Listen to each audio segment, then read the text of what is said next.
Asan'ny apôstôly toko 7. Saoly niova fo teny an-dalana ho an'i Damaskosy.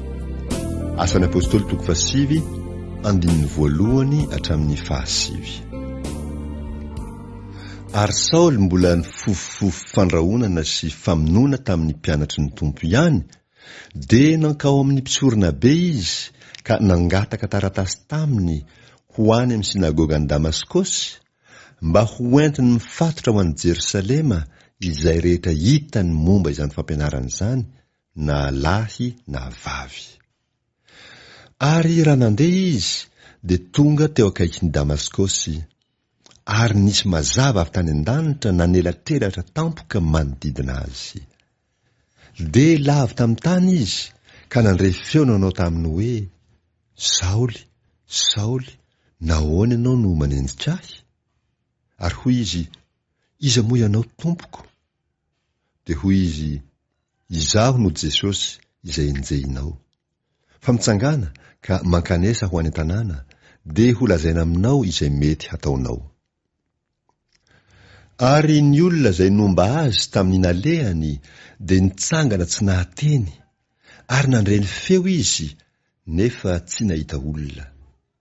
Ary Saoly nitsangana tamin'ny tany, ary rehefa nahirany ny masony dia tsy nahita na inona na inona izy. Ary ireo nitantana azy ka nitondra azy ho an'i Damaskosy.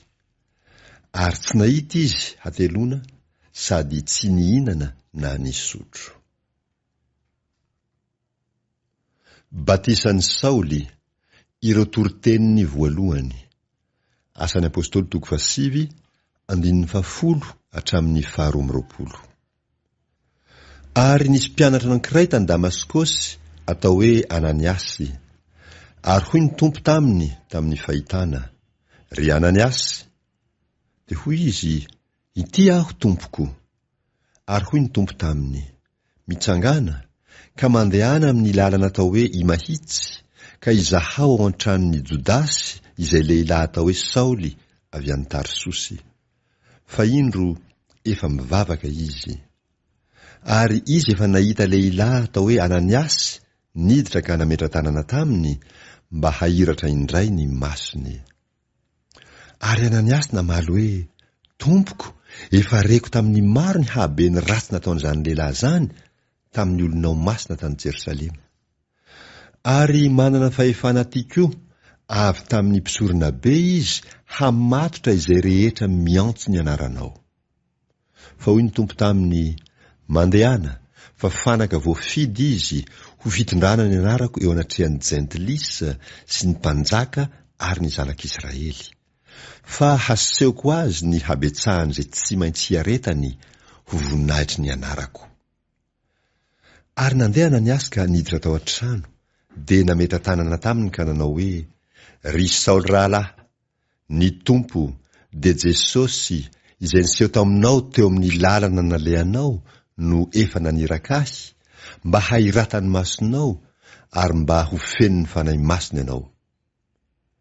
Ary niaraka tamin'izay dia nisy zavatra toy ny kirany hazan-drano niala avy tamin'ny masony, dia nahiratra izy ka nitsangana dia natao batisa. Ary nihinan-kanina izy ka dia natanjaka. Ary Saoly nitoetrandro vitsivitsy teo amin'ny mpianatra tany Damaskosy. Ary niaraka tamin'izay dia nitory teo amin'ny sinagoga izy ka nilaza ny Jesosy fa zanak'Andriamanitra. Ary talanjona izay rehetra nandreka nanao hoe: tsy ity va ilay nandringana izay niantso izany anarany izany tany Jerosalema? Ary tonga ty koa izy mba hitondra azy mifatotra ho any amin'ny mpisorona be. Ary Saoly maika ny hahery dia nandresy lahatra ny jiosy izay nonina tamin'ny Damaskosy ka naneho marimarina fa Jesosy no Kristy.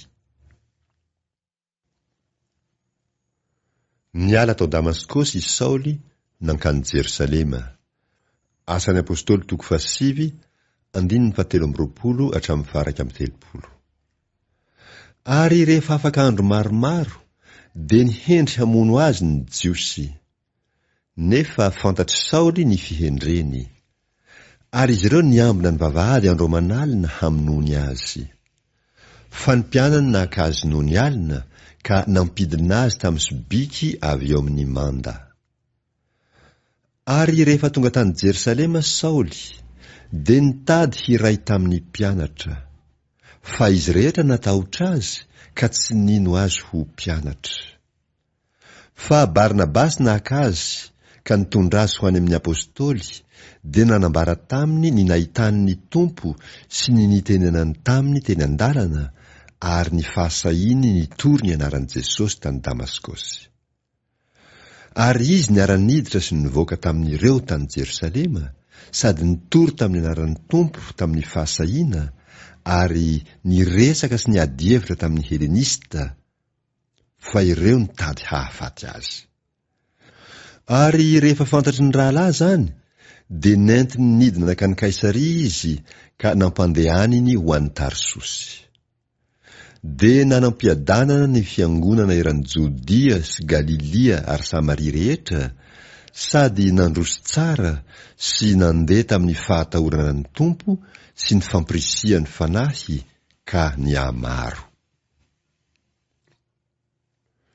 Petera nanasitrana lehilahy malemy iray. Asan'ny apôstôly 7:9-30.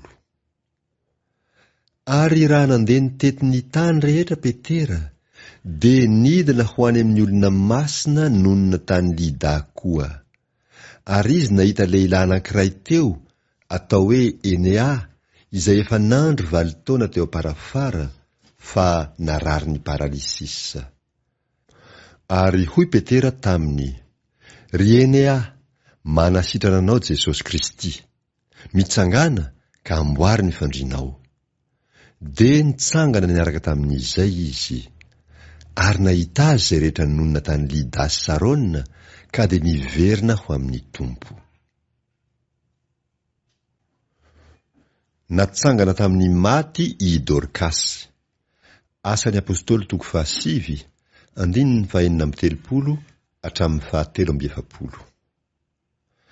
Ary tany Jopa nisy vehivavy mpianatra atao hoe Tabita, izany hoe rahadika Dorkasy. Ary be ny asa soa sy ny fiantrana izay nataon'izany vehivavy izany. Ary narary izy tamin'izany andro izany, ka dia maty. Ary rehefa nampandroiny ny faty, dia napetrany tao an-trano ambony. Ary satria Lida akaikin'ny Jopa, ary ny mpianatra nandrefa efa tonga ao Petera, dia naniraka roalahy izy hangataka azy hoe, "Aza misalasala hankaty aminay." Dia nitsangana Petera ka nandeha niaraka taminy. Ary no tonga izy, dia nentiny tany an-trano ambony. Ary ny mpitondra tena rehetra nitsangana teo anilany ka nitomany, sady nampiseho ny akanjo sy lamba izay nozairin'ny Dorkasy fony fahavelony. Ary navoaka ny Petera avokoa izy rehetra, dia nandohalika izy ka nivavaka. Ary nitodika nanatrika ny faty izy ka nanao hoe, "Ry Tabita, mitsangana." Dia nahirany ny masony. Ary raha nahitany Petera izy, dia niarina. Ary Petera nanolo-tanana azy ka nanangana azy. Ary rehefa niantso ny olona masina sy ny mpitondra tena izy, dia nanolotra azy velona. Ary dia fantatra eran'ny Jopa izany, ka maro no nin'ny Tompo. Ary Petera ny toetrandro maromaro tany Jopa, tao amin'ny Simona mpandon-koditra.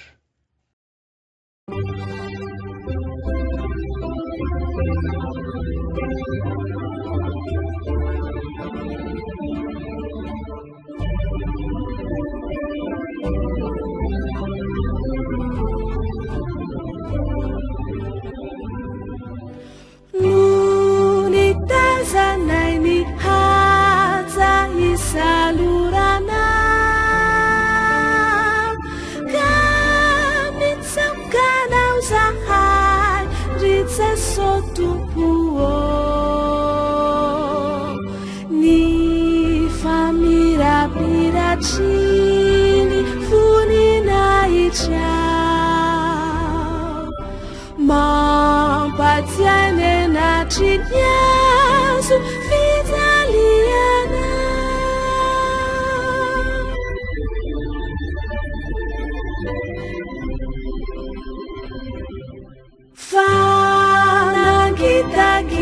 akasinyuruhuriana nabaniana sinu sanchuitsiluku latsaranandriaka nuniaretana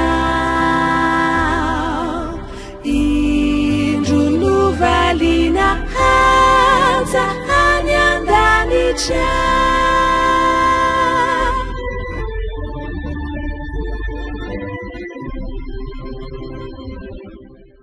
eo amnyazo fizalina raireriana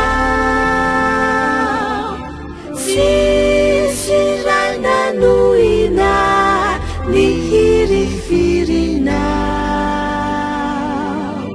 nefa ankehitriny kosa nasandatra ianao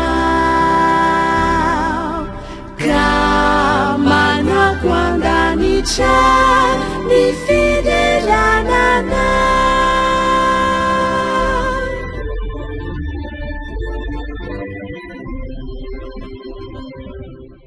taminy orio indrindrandriamanitra niodina taminao zanany malalany filaidiademizay satroinao izao mampamirapiratra ny vonina ini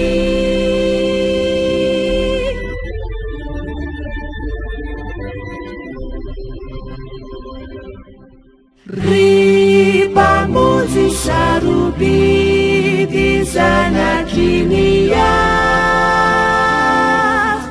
hany mendrika handray ny voninahitra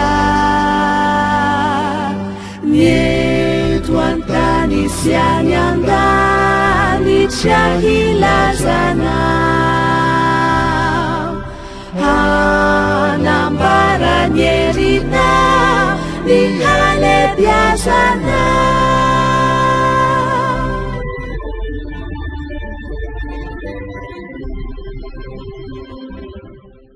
hira fiderana avy amponay babonao noindro asandratra lofo